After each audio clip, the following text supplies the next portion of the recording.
सिंध सभा कंदकोट पारां सिंधु दरिया ते गैर क़ानूनी केनाल कढण वारे अमल ख़िलाफ़ दरिया ते दाड़ो नामंज़ूर जे नारनि सां एहतजाजी रैली कढी वई। सिंध सभा ज़िले सदर नसीबुल्लाह खोसो, निज़ाम नूनारी, तालुक़े सदर रज़ा अब्बास सिंधी, इब्राहिम भोटो, नियाज़ नंदवाणी ऐं ॿियनि ॻाल्हाईंदे चयो त सिंधु देश जी आज़ादी लाइ खंबे गुम कयल ऐं कूड़नि केसनि में जेल मंझि वड़ियल साथियुनि जी आज़ादी लाइ आलमी मुहिम शुरू कई वेंदी।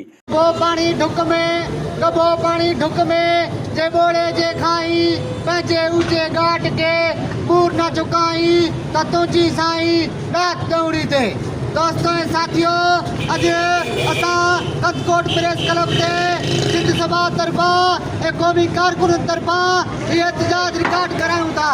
तो दोस्तों ऐं साथियों, जीअं किनालनि जो रीघाटी ते शुरू थियो, असांजे सिंध जे माण्हुनि एहतजाज शुरू कया त रियासती इदारा पूरे सिंध में ऑपरेशन करे असांजे क़ौमी कारकुन जे घरनि जे मथां चढ़ायूं करे असांजे क़ौमी कारकुन खे खणी खंबे गुम कयो आहे। त दोस्तों ऐं साथियों, असां पुछण था चाहियूं त पंहिंजे हक़ जी ॻाल्हि करणु दहशतगर्दी आहे, पंहिंजी दरिया जी ॻाल्हि करणु दहशतगर्दी आहे, पंहिंजे सखावत ऐं ॿोली जी ॻाल्हि करणु त दहशतगर्दी आहे। त कनि खोले ॿुधी छॾियो, हाँ असीं दहशतगर्दी थींदासीं, असां दहशतगर्दी जींदासीं, असां दहशतगर्दी मरदासीं। दोस्तों ऐं साथियों, त सुहेल कलवड़ जेको जीअं सिंध तहरीक जो अॻुवान आहे त उनखे ॾह ॾींहं उनखे खंबे गुम कयो आहे मीरपुर माथले खां। त उनजी अमर मुंहिंजा ॿार ऐं घरवारा ऐं साईं जो नंढड़ो पुटु अथसि ज़ामिन कलवड़, सुहेल कलवड़ जो पुटु आहे। उहे वीचारा परेशान लॻा पिया आहिनि पंहिंजे पीउ जे आज़ादी लाइ। ज़ामिन निकितो आहे, नंढड़ो ॿार आहे, सुहेल कलवड़ जी अमा, उहे सख़्तु परेशान आहिनि। असां रियासत खे ॿुधाइण था चाहियूं त तव्हां असांजे नौजवान खे खंबे गुम करे त तव्हां चवंदा हुए असां सिंधी क़ौम मटाइण कंदासीं, उहा तव्हांजी भुल आहे। असां सिंध में जबर थींदा, असां इहे ई रोडनि ते निकिरंदासीं। दोस्तों ऐं साथियों, असांजा नौजवान कई जावेद मंगरियो जेके खंबे गुम करे उनखे कूड़े केस में हैदराबाद सेंट्रल जेल मोकिलियो वियो। इमाम बश्क बुलो उर्फ अदू बुलो, उन वीचारे खे 3 साल उहो जेलनि में आहे। पहिरें कराची जलल हो, कराची ते तशदुद करे वरी उन अदू बुले बुख हड़ताल ते वेठो, उनखे वरी हैदराबाद जेल मोकिलियो वियो।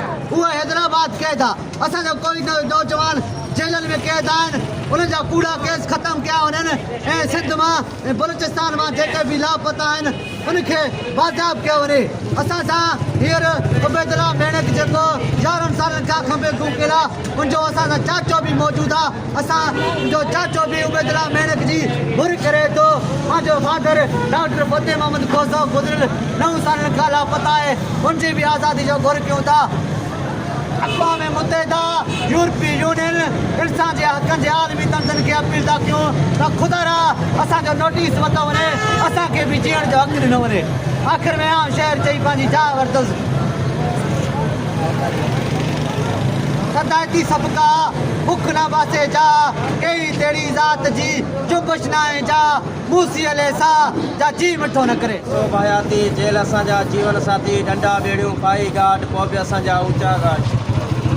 दोस्तों ऐं साथियों, अॼु कंदकोट प्रेस क्लब ते मौजूदु आहियूं, जेको आहे सिंध सभा तरफ़ां ही एहतजाज रखियो वियो आहे।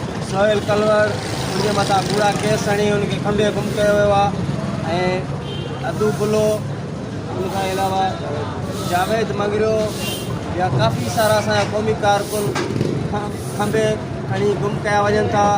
असां इन मुतालबे सां जिते मौजूदु आहियूं ऐं असां रियासत खे ॿुधाइण था चाहियूं असांजा हज़ारे हिते अधिकार कया, पहिरियां बि तव्हां गुम कया आहिनि, पहिरियां बि तव्हां क़ौमी कारकुन खे शहीद कयो आहे ऐं असांजो इहो ई मौक़िफ़ आहे त असां इन रस्ते खां पोइ ते कोन हटंदासीं।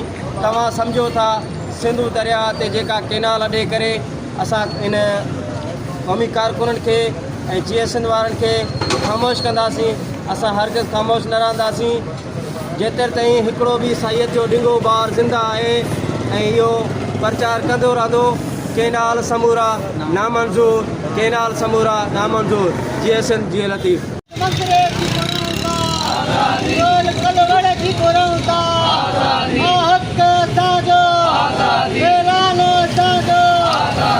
हुननि चयो त जावेद मंगरियो, इमाम बख़्श बुल्लो उर्फ़ अदो बिलो समेत ॿियनि क़ौमी कारकुन जा कूड़ा केस ख़तमु कया वञनि ऐं फौरी तौर ते कैनाल कढण वारो फ़ैसिलो वापसि वरितो वञे।